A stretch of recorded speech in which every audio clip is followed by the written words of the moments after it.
Al ser consultado al respecto del tema de la biodiversidad y las formas que podemos valorizarlo, creo que algo muy interesante también de hacer referencia es los asentamientos humanos y la relación con las especies de fauna y flora. Desde tiempos inmemoriales la gente ha tenido una relación directa no solo de uso con respecto a la caza o de la agricultura o la recolección de semillas, sino de observar ciclos estacionales a través de la llegada o la desaparición de algunas especies. Durante la época estival o de verano de la zona mediterránea, zona sur del centro-sur de Chile, podemos ver cómo empiezan a aparecer muchas especies que vienen no solo desde la zona norte de Chile, sino inclusive desde Alaska. Estas especies migratorias daban alguna forma indicios de que la temporada estaba cambiando y estas poblaciones tomaban esto como referencia para iniciar periodos de plantación de especies, de flora, para observar ciclos naturales que les permitían a ellos acercarse más hacia la costa, la época de la lluvia, donde muchas zonas de humedales, de vegas o fedales se llenaban de agua y que les permitían darse cuenta que había un ciclo que se repetía año tras año. Esto es importante, creo, también a nosotros contemporáneamente, ya que estando en la ciudad podemos sentirnos un poco más cercanos al medio natural y entender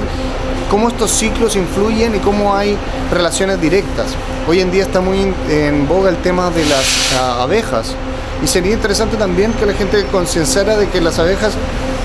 y junto con las aves y otros animales son vectores de dispersión de especies de flora. Una buena fauna, una fauna que está equilibrada, que no tiene problemas de amenazas, permitirá que tengamos más flores, más plantas en las zonas aledañas a la ciudad. Creo que es importante que tengamos una visión del todo y cómo nosotros nos integramos a este medio y no debemos producir daños,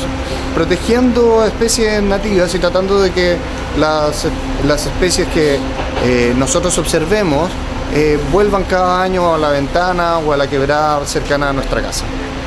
Tú nos explicabas que habían especies que servían a su vez de alerta frente a temas como por ejemplo la rana chilena frente al tema de la pluviosidad, el quique. Bueno, en alguna forma los anfibios y los reptiles son excelentes bioindicadores de la salud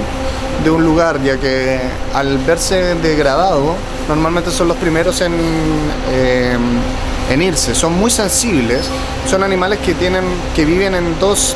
ambientes, un ambiente acuático y un ambiente terrestre, por lo que cualquier daño a estos dos ambientes produce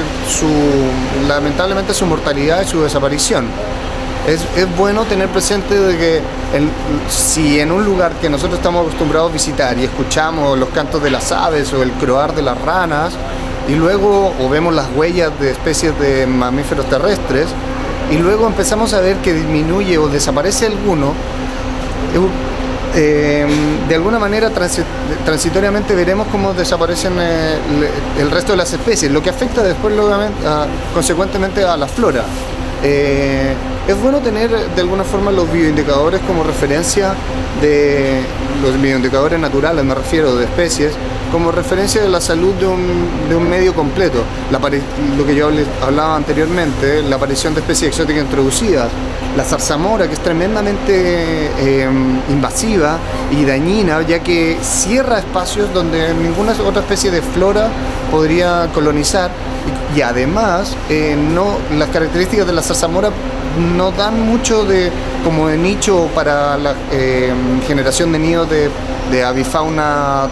continental. Tenemos el claro ejemplo del daño que produjo la zarzamora, el maqui, en Juan Fernández, donde fueron introducidos, y esta especie de la zarzamora, al tener un tamaño de espina determinado y el entramado, disminuyó el hábitat que existía para el picaflor gigante de Juan Fernández, el cual de alguna forma estaba acostumbrado a las características de la flora nativa de la isla y endémica, y al verse modificado se corrió peligro de que esta especie hubiese desaparecido de la isla. Es necesario que tengamos un entendimiento que hay una dependencia clara entre flora y fauna, y que la protección